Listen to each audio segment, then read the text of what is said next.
My name is Sarah Johnson. I was gazing at the golden-hued evening sky from the window of our home in a quiet suburban neighborhood outside Boston. Even at 38, the green eyes reflecting in the mirror still retain the same sharpness from when I worked at a top-tier advertising agency. However, the light dwelling in those eyes has changed somewhat. It's now a complex glow, mixing love for my 8-year-old son Ethan and amazement at his peculiar ability.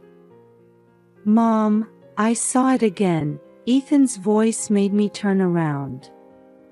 He was pointing out the window with a serious expression. I stood next to my son and followed his gaze. I couldn't see anything, but I never doubted Ethan's words. "What did you see, Ethan?" "Grandpa.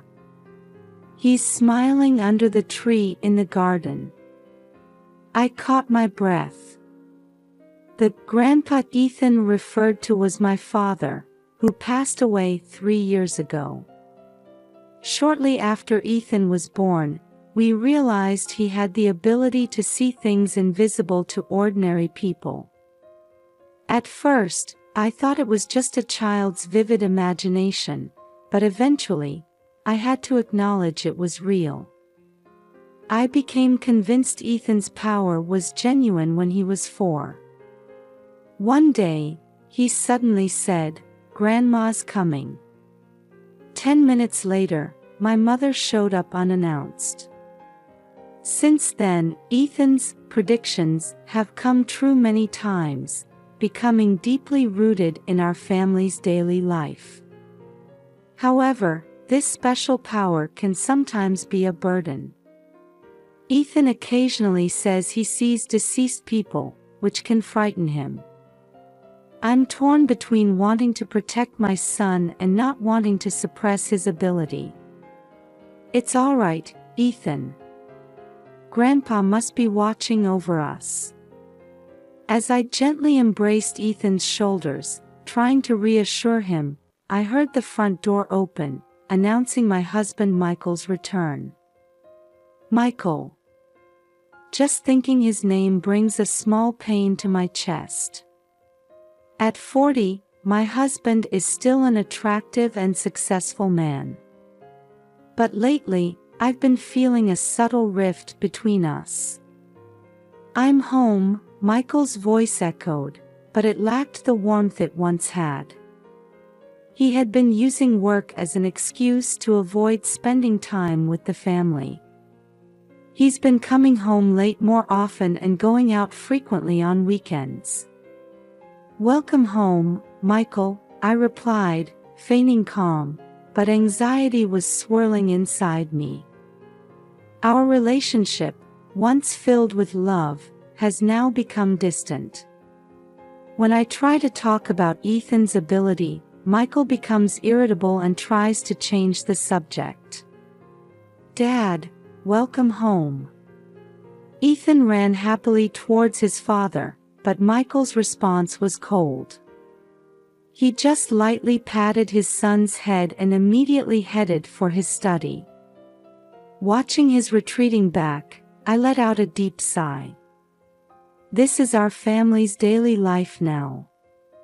Ethan's special ability, the rift with Michael, and my yearning for self-fulfillment as a full-time housewife. All these intertwine complexly, weighing heavily on my heart. However, I didn't yet know that an event that would greatly shake this peaceful daily life was about to occur.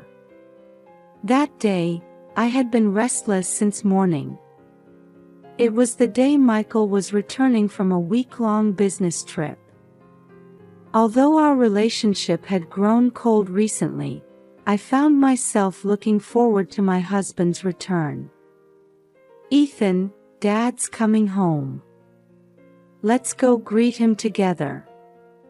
Seeing my son's face brighten, I felt a bit guilty. Ethan respects and adores his father. But lately, Michael had been cold towards his son too. As we stepped out of the front door, Michael's car was just pulling into the garage. Ethan let out a small cheer and was about to dash off, but I gently held his shoulder. For some reason, anxiety was spreading in my chest. Michael got out of the car and walked towards us with a tired expression. His eyes lacked the warmth they once had. "Welcome home, Michael. I'm back." We exchanged curt greetings, and Michael moved to open the trunk. At that moment, Ethan suddenly cried out, "Dad, there's a lady in the trunk." I gasped. Michael's face turned pale at Ethan's words. His hands shook, and he dropped the keys. "What are you saying, Ethan?" Michael's voice was filled with anger I had never heard before. He walked towards Ethan and grabbed his arm tightly. "Don't joke around. Such nonsense. It hurts, Dad." Ethan's scream brought me back to my senses. "Michael, stop it." I quickly pulled Ethan away and held him close. Ethan was trembling, and the fear transmitted through his small body clenched my heart. "What are you doing? Scaring Ethan like that? What are you teaching him? Making a child tell such lies?" Michael's eyes were bloodshot, as if he were a different person. He roughly ran his fingers through his hair and strode towards the garage.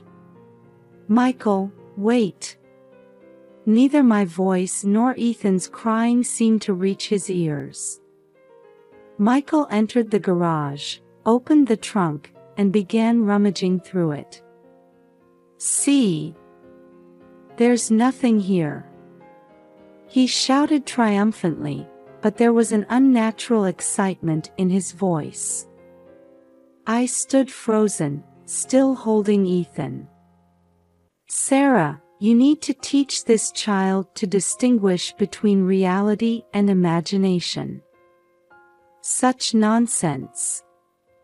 Michael's words trailed off. His eyes fell on Ethan, trembling in my arms. For a moment, a look of regret seemed to cross his face. But it quickly returned to a hard expression. "I'm tired from work. Leave me alone for a while." With those words, Michael disappeared into the house. Ethan and I were left standing in the garage. "Mom, it's true.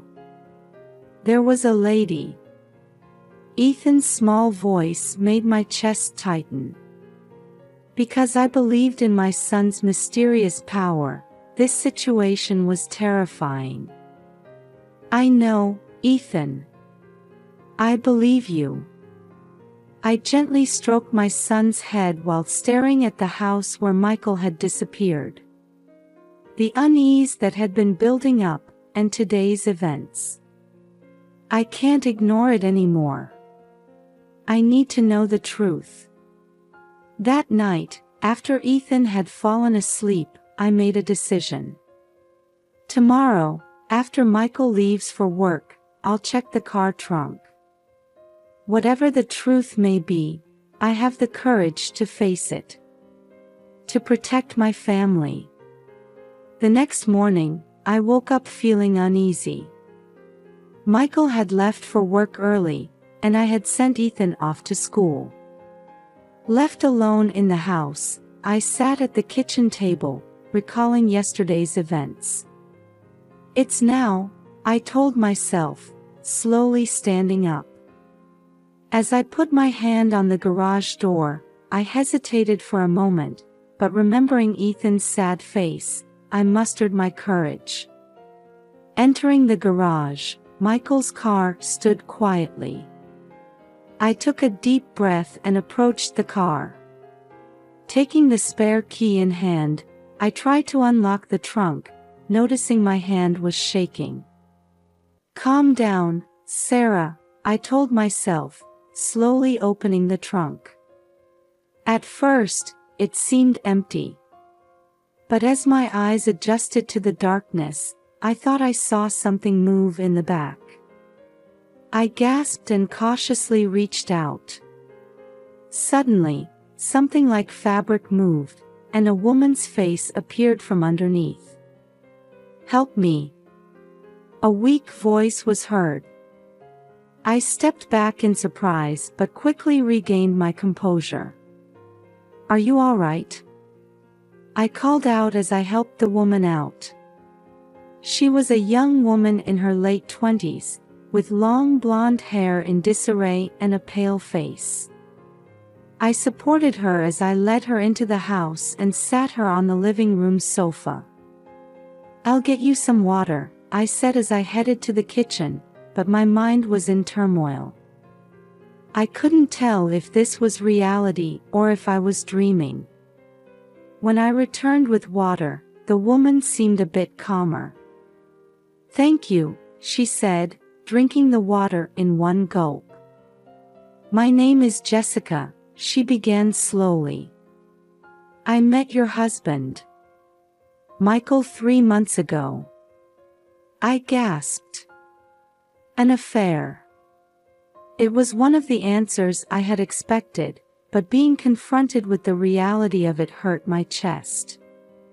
However, Jessica's next words were far beyond my expectations. At first, it was a normal relationship. But then I realized he was involved in illegal transactions. Illegal transactions? I couldn't believe my ears. Jessica nodded. "His company appears to be conducting legitimate business on the surface, but behind the scenes, they're dealing in illegal drugs. I found out about it and..." Her voice trembled. "He started threatening me.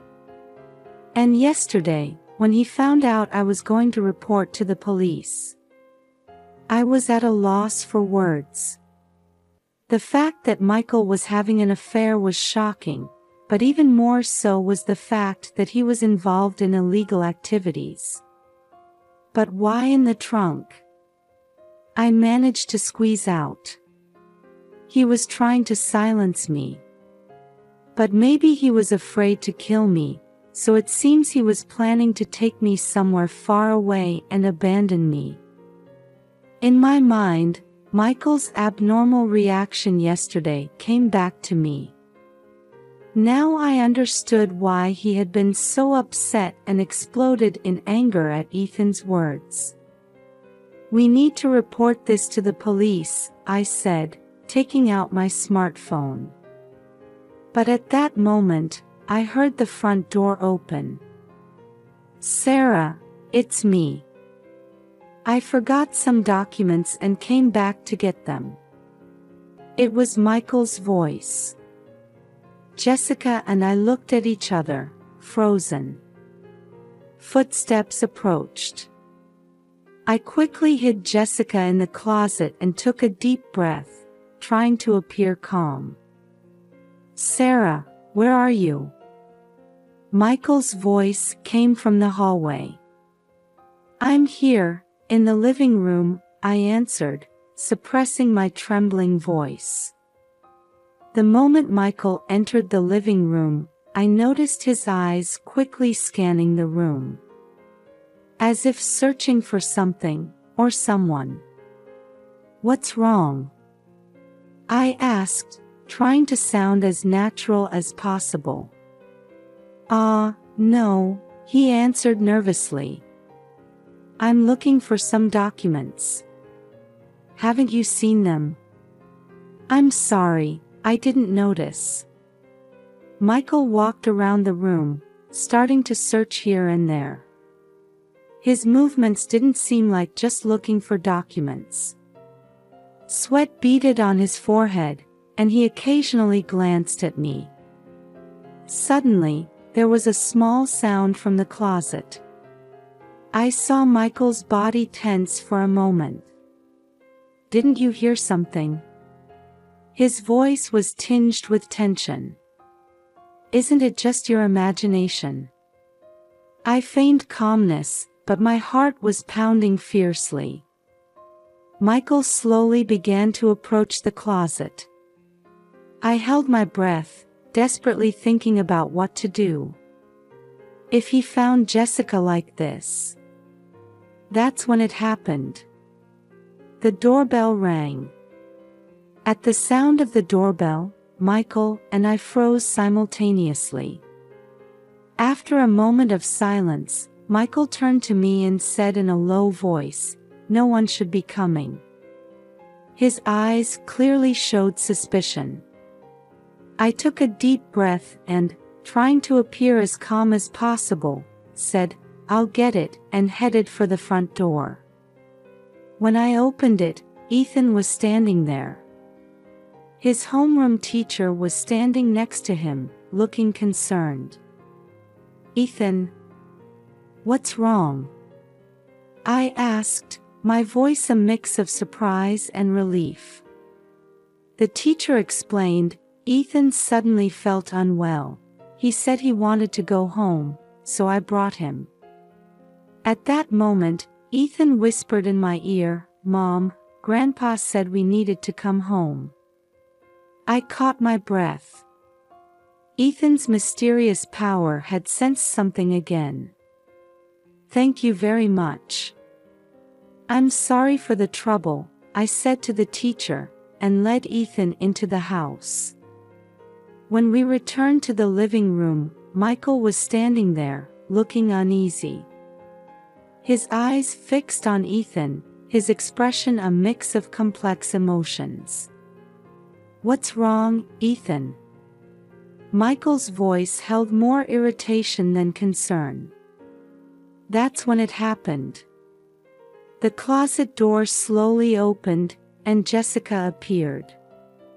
With trembling hands, she pointed at us and said in a shaky voice, "I can't hide anymore."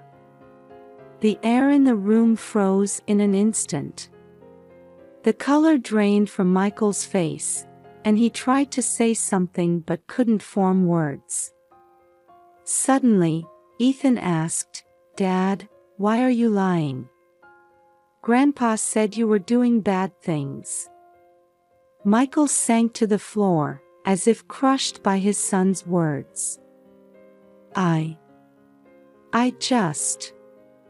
At that moment, we heard sirens. Someone had called the police. The next few minutes felt like a dream. Police officers entered the house, assessed the situation, and restrained Michael. Jessica began giving her testimony in tears, while I held Ethan close, staring blankly at everything unfolding before me. After the police interrogation was over and the house became quiet again, I finally began to accept reality. Michael's hidden face, his criminal activities, and his betrayal of our family. Now that everything had come to light, a quiet determination was growing within me. After putting Ethan to bed, I sat at the kitchen table, deep in thought. What should I do now?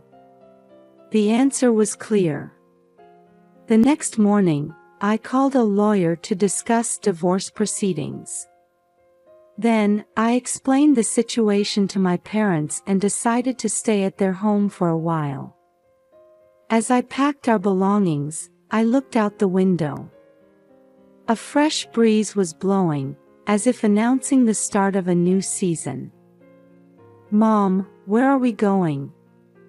Ethan asked anxiously. I hugged my son and said gently, "We're going to a new home. Grandma and Grandpa's house. We're going to start a new life there." Ethan thought for a moment, then nodded slightly. "Okay, I understand. But what about Dad?" I took a deep breath and carefully chose my words. Dad, we won't be able to see him for a while. But Mom will be by your side, Ethan. Let's do our best together. Holding my son's small hand tightly, I renewed my determination. The road ahead won't be easy. But with Ethan's special ability and the bond between us, mother and son, we should be able to overcome any difficulty. Before leaving the house, I looked back one last time, and memories of our once happy days flashed through my mind like a kaleidoscope. But those are now in the past. It's time to find a new life, new happiness. Well then, shall we go? I said, and we took